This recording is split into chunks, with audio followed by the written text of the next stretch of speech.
All right, Troy. So, quick tutorial on how the pushback rack goes together. So, the bottom frame here is the frame that's bolted into your rack. This top frame is a frame that it just sits over the top of it. So it goes over the top. This angle kind of nests over here. You have some play, you just center it out. You get kind of even gap on each side. And then once you have this on top here, you want to make it flush here. And then it mounts. All you do, we'll supply you with some sheet metal screws.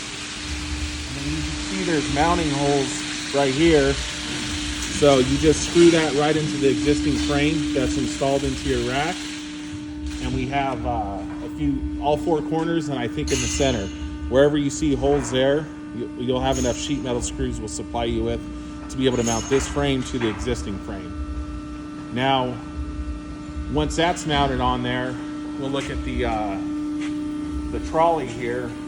So originally, these wheels here were bolted in here. So you're going to be supplied with this new truck assembly.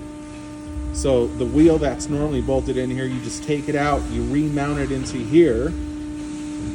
And then once that's remounted in there, you also have these side roller bearings, which you'll see how those work. So we'll put it up. Hey, Daniel, give me a hand with this to flip it on. So once all four of these trucks are on and those wheels are put on, then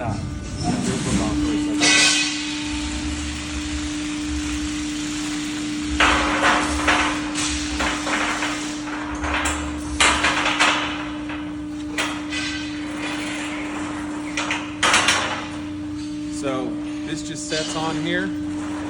Now these wheels are rolling on this surface, and then this side roller is to make sure that this plate never contacts that. Now the hole that's in this tab right here is oblong, so you could adjust these in and out. So when your guys install these, they could adjust them in and out to where it's either tight against or it has a little bit of gap. So there is some adjustment here, and with the length of the bolt too, you could adjust this bearing up and down. So that just gets bolted in. We'll supply you with all the bolts and this bearing. We'll supply you with this bolt and nut to re-bolt into here. All the hardware is going to be included. So once this is put on there, then you just have to adjust this. You can see there's a stop here. That wheel hits right there, and it's the same on both sides, so this can't ever come out. Then once it's on there, we're also going to supply you with this. It's a thread cutting screw. So this whole truck assembly is going to come with just a plain hole there, but these screws, they cut their own threads. So you put it through, and you just bottom it out, tighten it all the way. And what that does, if you come over here, it keeps it from ever being able to jump off the track. So even if someone catches this with the forklift and lifts up, it can't come off the track. So that locks this entire trolley from ever coming off the track. And these truck assemblies are each going to have a bolt to go in each of those holes, and also a side roller. You can see it on that side too. And then as far as supporting the pallet, we decided to just stick with this one center member. So we're going to build this. It just drops in. You just put 2 sheet metal screws on each side. We'll supply you with those screws. And we think, because there's always a center support on the pallet, having 3 is going to be sufficient. For some reason you try it out and you need another one of these, we could build you 2. You can put 1 here and 1 here. We could always change that, but we just felt this was sufficient because you always have that center support runner on the pallet. And then same thing there is,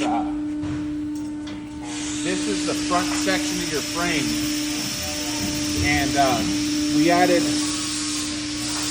we have these 2 supports and the center support. So now you have a whole grid system that your pallet's sitting on instead of just the 2 frame rails. So we think this is more than adequate support for the pallet. And so this will come down, it'll stop there, and then obviously you push it back, and it goes back to the back. You set your next pallet on, figured it out. We reinvented the wheel.